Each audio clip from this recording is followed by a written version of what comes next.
I'm totally ready for another performer. So give it up for my friend, for the amazing, lovely, beautiful, stunning, energetic Sugar Vixen, everybody. Hi, my name is Sugar Vixen and I am a burlesque performer from Montreal, Canada. So the question we all want to know, Sugar, how did COVID change your life? So you want to know how did COVID change my life? But to be honest, I think that the question is, how did it not change my life? What I mean by that is socially, politically, routinely, everything is different. Like from 1 year ago until now, nothing is the same. And I'm a pretty fucking adaptable person, but I will say that it has been a challenge.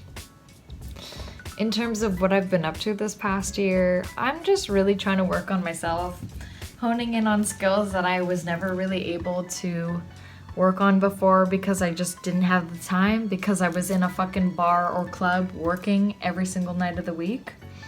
So I've been cooking more, I've been spending more time in the kitchen, I've been at my sewing machine, I've been training from home, I've been working on the pole, just doing things that make me feel good and things that I would otherwise not have the time to work on because I would be working every single night. So you've been cooking, you've been pole dancing. That's actually quite convenient that you have your own pole in your house. I mean, who doesn't want their own pole in their house? Sugar, what kind of opportunities did COVID give you? At the beginning of the pandemic, I was making masks and I was able to raise money for an organization by and for sex workers that exists in Montreal. It's called Stella L'Ami de Mamie. And it was really fucking awesome to see my social network, or my social circles rather, coming together and supporting this cause and believing in something that is really fucking important, because this organization, they do outreach, they are for decriminalization of sex work. They, do drives for garnering supplies and then handing them to sex workers, supporting street-based sex workers. It's extremely important, and I think that was probably like the most gratifying thing that I actually accomplished all pandemic, was raising money for this super important organization and seeing people that I care about and that I'm connected with also equally enthusiastic about donating to this organization. That was really cool. Having all this free time and actually helping other people is just, I can't even find the words on how amazed I am by you as a person. And I know the community needs more people that actually raise money for causes like that and for sex workers. And I think you're just wonderful. You're such a kind soul. You're such a beautiful human. You're amazing. So if you have any thoughts about the future on burlesque or your future of burlesque, what would it look like? I really hope that I can be able to perform again, but like I said, it's been a year just about that I haven't been able to work, and that's really frustrating, and I really fucking miss my old life. But I really hope that I can, take this time to work on my acts, to work on my costumes, and that one day things will open back up again and I'll be able to perform again, and then I will have this whole selection of fucking awesome acts that I just am ready to perform and fucking smear my heart all over on stage. So we'll see, fingers crossed. My biggest wish is to be able to travel again. I really, really miss traveling. I can't explain it. I get like cabin fever if I have to stay in one place for too long. And honestly, I think this is the longest amount of time that I have stayed in Montreal, like just sedentary for a fucking long time. Yeah, it's people like us, like the energetic people who need new environments also for our headspace. It has been really hard. But did you create new habits or did you stick to your old ones? Tell all our viewers about your habits, darling.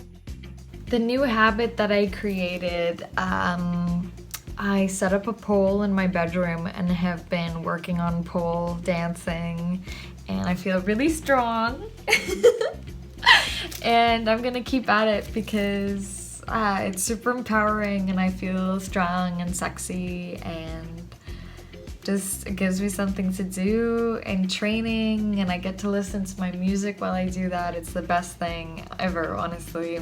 So yeah, you've mentioned it before that you have a pole in your house, and it's a really nice way to keep fit. And to be honest, you look very, very strong. So how did you spend your time? Did you get involved in online shows, in online classes? What do you think about the whole online burlesque imperium? My experience with online shows and teaching, while I'm super stoked to see that so many people have adapted to the online world, personally it's not really for me. I've done a few online shows and I know myself, I do not have a background in cinematography, and I'm not going to pretend like I do. So I'm also a perfectionist, like most people in burlesque are, so it's like to spend so much time working and creating on something that is going to be virtual. You put so much time and effort into it, and if it's just, you know, even a little bit off of what you want or had expected or had envisioned, it can be kind of disappointing, and to me it's not worth it, and it simply does not compare with the spark and joy of doing a live show rather. Sorry. Of doing a live show and being in the moment and being able to connect with your audience and actually look somebody in the eye and connect in real time. That honestly, that means everything to me. So once again, I'm super amazed by how people have been able to adapt. But for me, you know, it's a little tricky. I'm like an in the flesh kind of person. That makes me sound like a vampire, but you know what I mean. If there are things that you miss the most, what would it be? Except for me, of course. So I miss physical connection. I miss touching and kissing my friends and dancing with my friends after a show or in a club or in a bar on the dance floor. I really miss human touch. I really miss human touch. Like, I wish I could kiss you right now. But it's okay. It is what it is. Like I said maybe before, I'm just really privileged and I'm really lucky, like, that I have a roof over my head and I can afford to pay my bills and I can feed myself every day. Like, I'm okay. Well, thank you so much for your honesty, because it's true. A lot of people are struggling with mental health, and to be honest, that's one of the reasons I'm in Italy with my boyfriend's family right now, because mentally it's been really hard not doing what you love and also doing your profession for a year. So thank you so much on your view on this and being so totally heartfelt honest with everybody. I guess last thing that I want to say is use this time to work on yourself and do things that make you happy. I mean, that's easier said than done. Honestly, some days I wake up and I simply cannot get out of bed, and it's really fucking difficult to try to be self-motivated and accomplish anything. And sometimes you just want to fucking hit the bottle, or you want to just do anything that'll make you escape from your state of mind or being in the physical world. It's really difficult right now, and you know, just do things that that serve as your escapism. And for me, I love to daydream.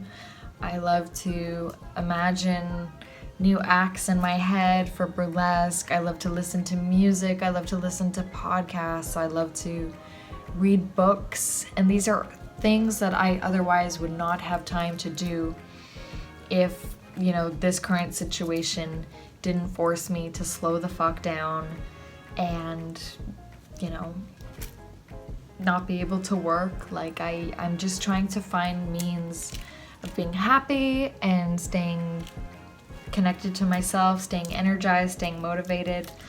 And yeah, honestly, at the end of the day, you can only do your personal best, and you can only do what you can do in a day. I love you. I'm so happy to talk to you today. And once again, my name is Sugar Vixen, and rock the fuck on, babies. You fucking got this. We're gonna get through this. It's okay. Thank you so much, Sugar Vixen, for your honest, heartfelt opinion about your life in lockdown and actually life in Canada as a performer in lockdown, because it was an honor to have an interview with you and see everything you have been up to. For more lessons in lockdown with Misbehave, please follow Viva Burlesque, because there's a lot more performers from all over the world with their opinions about their life in lockdown. Follow us on Viva Burlesque, and for now, checkmate.